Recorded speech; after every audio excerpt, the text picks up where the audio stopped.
چلے اسی تنخواہ میں سے جب بندہ بڑے بیٹے کی شادی کر کے بہو بیاہ کے لے آئے تو پھر بھی کام چلتا ہے، اور جب اس بیٹے کو اللہ بچے عطا کر دے تو اسی گھر میں، اسی آنگن میں، اسی چھت کے نیچے کام چلتا ہے۔ تو پھر تو مان جانا کہ چلانے والا تو نہیں، چلانے والا کوئی اور ہے۔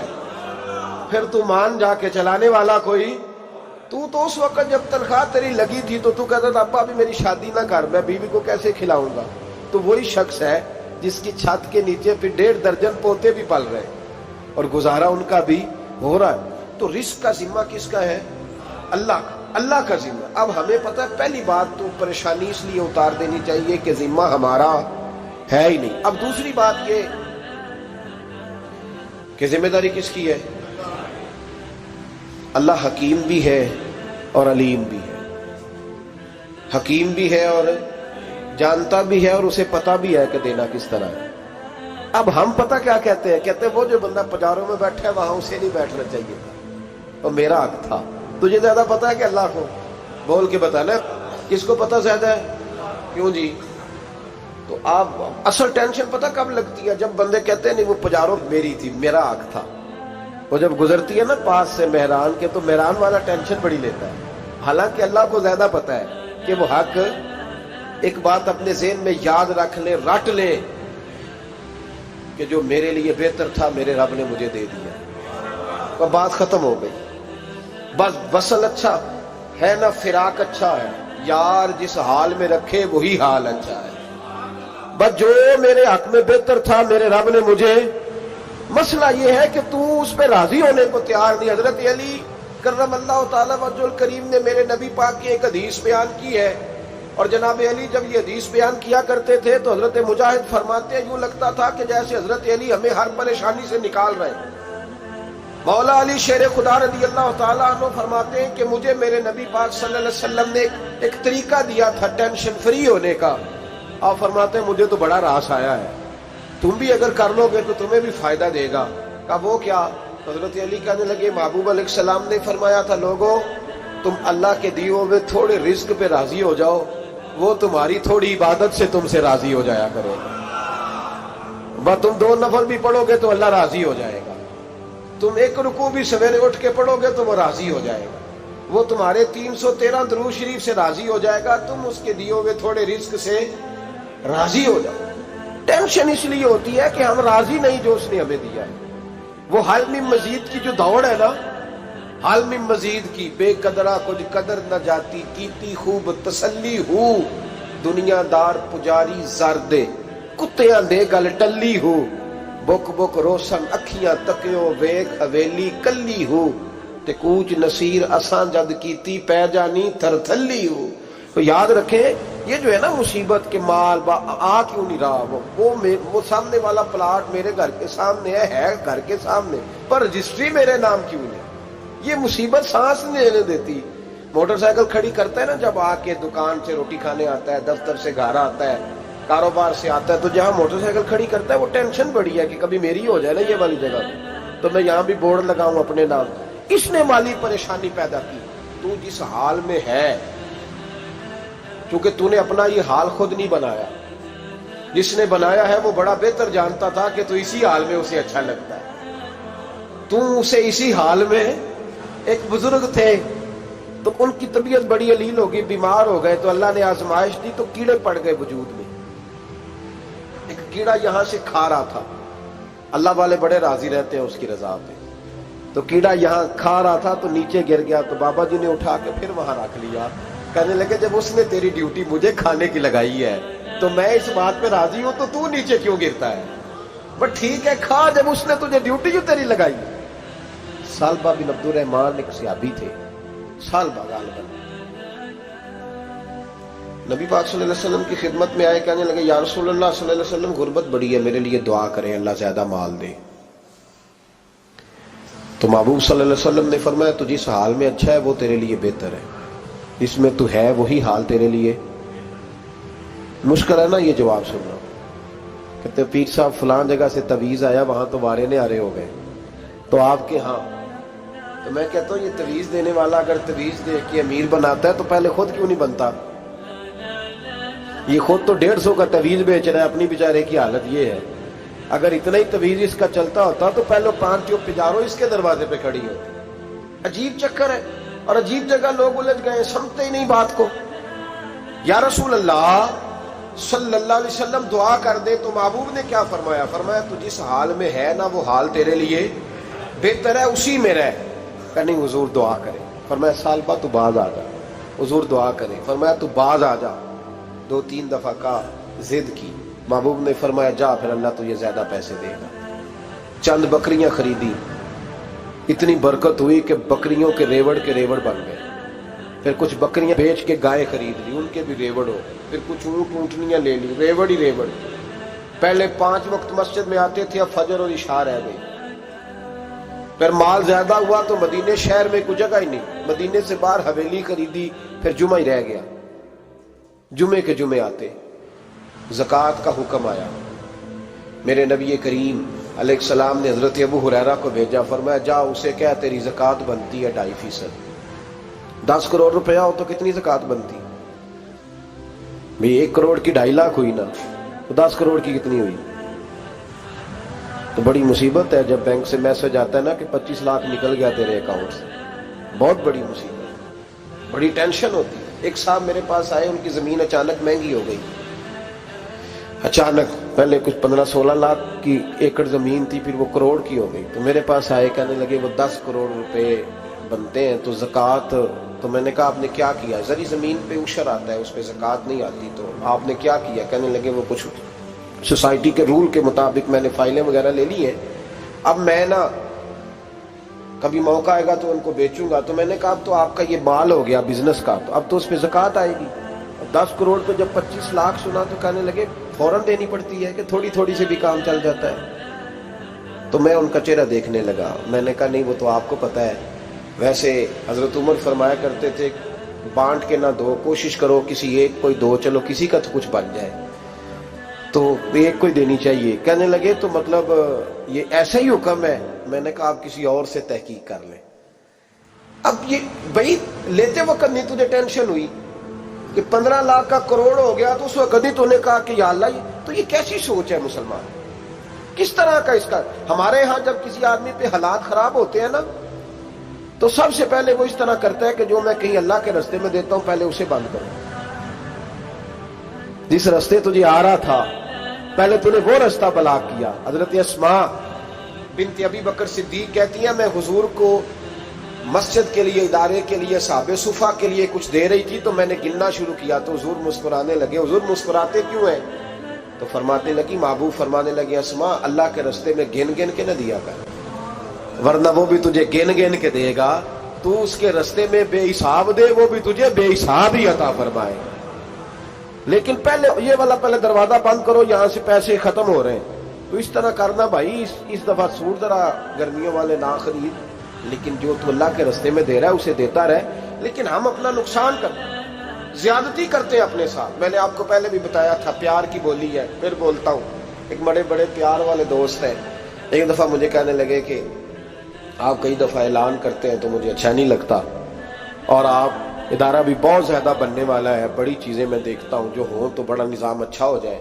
آپ دعا کریں اللہ مجھے پیسے دے تو میں بڑے سارے خرچ کروں گا اس کے راستے میں. تو میں نے کہا یا اللہ اسے 10 کروڑ دے، یہ 9.5 کروڑ تیرے راستے میں دے دے گا. تو چپ کر گیا، جس طرح آپ نہیں کر گئے سارے، چپ کر گیا وہ بھی. اس نے کہا جی نہیں جی انشاءاللہ کریں گے. تو میں کیا پلیا جی تے دعا پہ ہوں دیا، ابھی تو وہ آئیں گے تو تب دیکھی جائے گی. تو یہیں اڑ گیا. یعنی 9.5 کروڑ اللہ کے راستے میں خرچ کرنے کی دعا پہ بھی آمین کوئی نہیں کہتا کہ چلو آمین نہیں کہہ دیں. تو میں کہا تینوں تے 50 لاکھ بچتا سی پیا، لیکن تو اس سودے پہ تیار ہے. جب یہ سوچ ہوتی ہے، یہ غلط سوچ ہے. یہ بات تو اگر تم مسکرانے والی، لیکن یہ سوچ صحیح نہیں. حضرت عثمان غنی رضی اللہ تعالیٰ عنہ کہتے ہیں جس وقت نبی پاک صلی اللہ علیہ وسلم نے اعلان کیا نا جنگ کے موقع پر کہ 800 سپاہیوں کا خرچہ چاہیے، کہتے ہیں میرے پاس 600 کا تھا. یہاں ایک روایت میں حضور نے 1000 کا اعلان کیا تو میرے پاس 800 کا تھا. جب 2-3 دفعہ نبی پاک نے اعلان کیا تو کہتے ہیں میں نے کھڑے ہو کے کہا یا رسول اللہ پورا 800 میری طرف سے. کہتے میں نے 200 سپاہی کا خرچہ ادھار اٹھایا لیکن پورے 2 مہینے نہیں گزرے تھے، رب کریم نے مجھے کئی گنا کر کے پیسے واپس عطا فرما دیے۔ پر بات تو یہ ہے کہ تیری وہاں لو لگی ہو، تو تجارت کرتا ہے ان لوگوں کے ساتھ جو کیا دے سکتے۔ تو سالبہ کے پاس حضور نے پیغام بھیجا، پہلے تو کہا تیرے لیے بہتر نہیں مال، جب اصرار کیا تو بڑی برکت ہو گئی، بڑا آیا تو فرمایا زکوٰۃ دے، 2.5 زکوٰۃ ہے۔ اب جب سوچا کہ 5 اونٹوں پہ ایک بکری جائے گی اور بڑا سارا مجھے دینا پڑے گا، اب جب غور کیا تو یہ تو نہ کہا کہ میں نہیں دیتا۔ حضرت ابو ہریرہ سے کہنے لگے نبی کریم علیہ السلام کی خدمت میں عرض کرنا کہ میں خود آؤں گا۔ حضرت ابو ہریرہ نے آ کے عرض کی یا رسول اللہ صلی اللہ تعالی علیہ وسلم، حضور وہ کہتے تھے میں خود آؤں گا، تو کہتے ہیں محبوب نے ٹھنڈی سانس لی، فرمایا اسے کہا تھا کہ تیرے لیے مال بہتر نہیں، اب ہلاک ہو گیا ہے، ہائے افسوس ہلاک ہو گیا۔ ان کو بھی تھوڑی دیر کے بعد احساس ہوا کہ یہ میں نے کیا کیا، نبی پاک کو ہی کہہ دیا نہیں ہے، حضور کو کہہ دیا بعد میں آؤں گا۔ اب دوڑے آئے، عرض کی حضور میں سارا کچھ لے کے آئے، قبول کر لیں۔ محبوب نے فرمایا گویا بلال حبشی کی خشک کھجور بھی قبول ہے، اور صہیب رومی ایک اٹی بان کی لائے تو وہ بھی قبول ہے، اور عمار بن یاسر اور مصعب بن عمیر اگر 2 دینار دے جائیں اور کوئی پرانا جوڑا کسی سپاہی کے لیے چھوڑ جائے تو وہ بھی قبول ہے، لیکن تو اپنا لاکھوں لے کے چلا جا، تیرا کوئی نہیں قبول، معاف کر دیں۔ فرمایا جا معاف کیا، پر پیسے لے کے نہ آنا۔ اگلے سال پھر آئے، بندھے ہوئے ہاتھ ہیں، محبوبہ میں دولت کا کیا کروں گا، آگ لگانی ہے، قبول کر لیں۔ فرمایا تو لے جا، تیرا نہیں قبول، گرا جو ان کی نگاہ سے وہ سنبھل نہیں سکتا۔ حضور نے وصال ظاہری کیا تو جناب صدیق اکبر کے پاس آئے، لاکھوں کا مال، ابو بکر قبول کر لو، تو جناب صدیق اکبر کہنے لگے اس کا کر لو جس کا نبی نے نہیں کیا، چل جا کوئی نہیں چاہیے۔ حضرت عمر کے زمانے میں قحط پڑ گیا، بارشیں نہیں ہوتی، غلہ نہیں ملتا، حالات خراب ہے، مالی طور پہ بحران آ گیا، غربتیں، مجبوریاں، تکلیفیں، آ کے روئے، عمر میرا قبول کر لو، مجھے معافی تو مل گئی تھی نا۔ فرمایا معافی اپنی جگہ پہ، پر جس کا مصطفیٰ نے قبول نہیں کیا۔ بہت سارے لوگوں کو پتہ ہی نہیں کہ ان کا قبول ہی نہیں ہوا، اور وہ الجھے ہوئے، انہیں خبر ہی نہیں کہ اصل بات کیا ہے۔ فرمایا جس کا مصطفیٰ کریم نے قبول نہیں کیا، اب ہیرے اور جواہرات بھی لے کے آئے تو بھوکے مریں گے، پر اس کا قبول، اس بات پہ راضی رہو، اس حال میں اللہ نے رکھا ہوا، اس حال میں راضی رہو۔ یہ جو مصیبت ہے نا دیکھنی کہ وہ بھی میرے پاس، تمہیں کیا پتا، کبھی پوچھ تو صحیح اس سے وہ کس مصیبت کا شکار ہے، جو مالی طور پہ بڑا امیر ہے، تو اس کی طرف دیکھ کے اپنا دل برا کرتا ہے۔ بس جس حال میں رب نے رکھا ہے اس حال میں رہ۔ حضرت عثمان غنی کے زمانے میں تو وہ وصال کر گئے، لیکن بھائی تو جس حال میں تیرا رب تجھے رکھتا ہے اس حال میں رہ، تیری مالی پریشانیاں ختم ہو جائیں گی۔ میں نے پہلے بھی شاید آپ کو ایک دفعہ کہا تھا، میں تعلیم سے فارغ ہوا تو میرے ایک استاد اور میرے کچھ دوست کہنے لگے افریقہ آ جائیں آپ، بھائی بہت بڑا ادارہ ہے، اس کو چلائیں، اس کو سنبھالیں۔ میری والدہ سے میں نے کہا، اس طبیعت ہوتی ہے نا انسان کی، میرا بھی دل لگ گیا۔ میری اماں پڑھی نہیں تھی لیکن اللہ نے دانائی بڑی عطا فرمائی تھی، حکمت بڑی تھی، سیانی بڑی تھی۔ تو میں نے کہا اماں جی وہ مجھے ساؤتھ افریقہ کی دعوت ہو رہی ہے تو آپ کیا کہتی ہیں؟ تو اٹھ کے میرے پاس آ گئی اور مجھے انہوں نے اپنے بازوؤں میں لے لیا، پھر میرا ماتھا چوما، کہنے لگی پتر میں تے وال بھی نہ پوٹ کے دیوا کسی نے، ہم نے دولت کا کیا کرنا، تو اللہ کا نام لے کے کہیں بیٹھ جا، رب کریم رون کے لگا دے گا، خیر ہو جائے۔ تو میرے بھائی یاد رکھیں ان چیزوں سے تھوڑا سا دیکھیں نا، قناعت کریں، جو اللہ نے دیا اس پہ راضی ہو جائیں، اللہ بڑا مہربان ہے، وہ آسانیاں کر دیا کرتا ہے۔ تو یاد رکھیں میرے رسول کریم علیہ السلام نے ایک تو ہمیں درس یہ دیا ہے کہ تو سمجھ جا، قرآن نے ہمیں بتایا ہے کہ روزی تیری ذمہ داری نہیں، روزی کس کی ذمہ داری ہے؟ اللہ کی۔ اور دوسری بات یہ کہ جو اللہ نے تمہیں دیا ہے اس پہ تو راضی ہو جا، تیری مالی پریشانیاں ختم ہو جائیں۔ اور پھر حضور صلی اللہ علیہ وسلم نے فرمایا مذہبی طور پر جب دیکھو تو آگے دیکھو، اور دنیاوی طور پر جب دیکھو تو پیچھے دیکھو، پریشانی ختم ہوگی۔ مذہبی طور پر جب دیکھو، جو 5 نمازیں پڑھتا ہے وہ تہجد پڑھنے والے کو دیکھے، اور جو تہجد پڑھتا ہے وہ اشراق چاشت پڑھنے والے کو دیکھے، اور جو بندہ اشراق اور چاش پڑھتا ہے پھر اس کو دیکھے جو سارا دن مصطفیٰ پہ درود پڑھتا ہے. اوپر دیکھے کہ میں نے اور نیک ہونا ہے اور نیک. اور جب مالی معاملہ ہے تو پھر نیچے دیکھ. اگر تو بیٹھا نا پجاروں پہ تو پھر ٹوڈی والے پہ نظر کر اس کا کیا حال ہے. اور اگر تو وہاں بیٹھا ہے تو دیکھ مہران والا بھی تو گاڑی چلا ہی رہا ہے. اور اگر تو وہاں ہے تو موٹر سائیکل والا دیکھ. اور تو وہاں ہے تو پھر سائیکل والے پہ نظر. اور اگر تو سائیکل والا ہے تو پیدل والے کو دیکھ. اگر تو کرائے کے مکان میں رہتا تو پھر جھونپڑی والے کو دیکھ.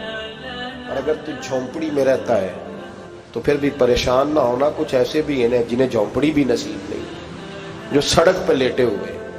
اور اگر تو تندرست ہے نا تو کبھی جا کے اسپتال میں دیکھ حال کیا ہے, لوگ کس حال میں ہیں.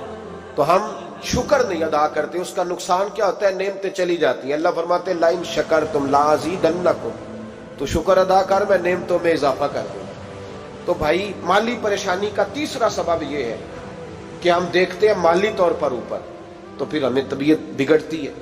اور پھر مالی پریشانیوں کے کچھ اور اسباب بھی ہیں.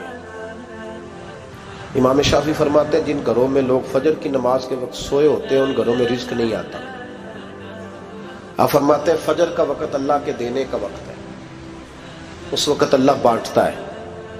حضور صلی اللہ علیہ وسلم کا فرمان ہے نا حدیث میں کہ تہجد کے وقت اللہ پہلے آسمان پہ نزول جلال فرماتا ہے جو اس کی شان کے لائق ہے تہجد کے وقت, اور وہ کہتا ہے مانگو میں تمہیں عطا کروں گا.